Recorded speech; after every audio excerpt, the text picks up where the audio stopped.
What is rich? What is poor? I don't freaking know, but I think I figured something out. So everyone knows that rich and poor are relative terms. $100 might be a huge investment to a homeless person, but to a middle-class person it might be something that they want to buy that they purchase without a second thought.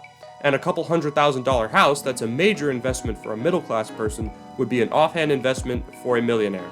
It's very debatable what rich and poor are, but I've thought of something that defines it for me.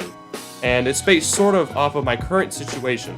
I'm underage and I'm living with my parents, and I've never had a job, though I'm looking for one now. So that means I have very little money. I get some money from working for random people occasionally, but I don't buy much with that, just the hosting price of my SMP and a few other little things like my Optifine cape. So when people talk about buying a gaming PC or a third monitor, I consider that to be rich. But obviously I can't base it only off of my perspective, so here's what I came up with. I believe that you are poor when you cannot reasonably provide for yourself or be provided for with your current income. This would mean you would either be homeless or barely able to make your payments and having to make sacrifices to keep what you own. If you're in prison, even though you're being provided for, you wouldn't have access to your funds, no matter how rich you were, depending on the circumstances, and you would be poor. You would also be poor if you're living with someone rent-free or homeless and having a service provide for you, because if you're an adult, you'd be expected to be able to live on your own. And if you're underage and without a parent or guardian, then the same rules apply. Next, I believe you're neither rich nor poor when you can provide for yourself but not have the time and money to pursue bigger things or make significant purchases. This would include the lower middle class to working class, most college students, and rural residences, I believe. It also includes underage people who are being provided for, as they are not poor because they're not expected to take care of themselves like adults, and underage people who are somehow providing for themselves and living on their own, which is rare.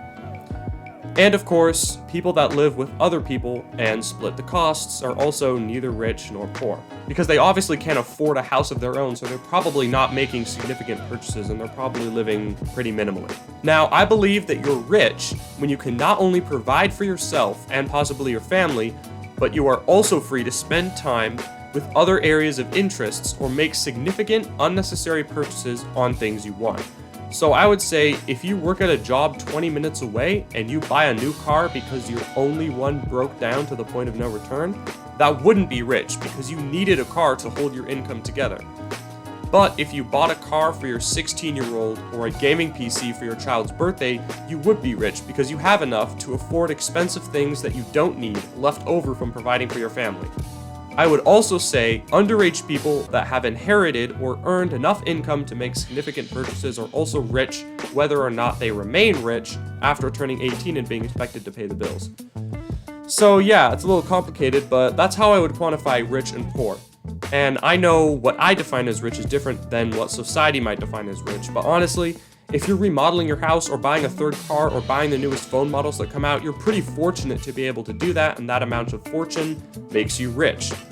If I wanted to classify people that were richer than just rich, what I say is rich, I would just say millionaire, then billionaire, trillionaire, etc. And a millionaire would be someone who has at least $1 million in liquid assets, which is like cash and shit in the bank, I think, and a billionaire would have at least $1 billion, and so on. So that's how I would classify richness and poorness differently than just having more or less money from a random person's perspective. And that's it for this video. Let me hear your thoughts in the comments below, and I'll see you next video. Have a nice day.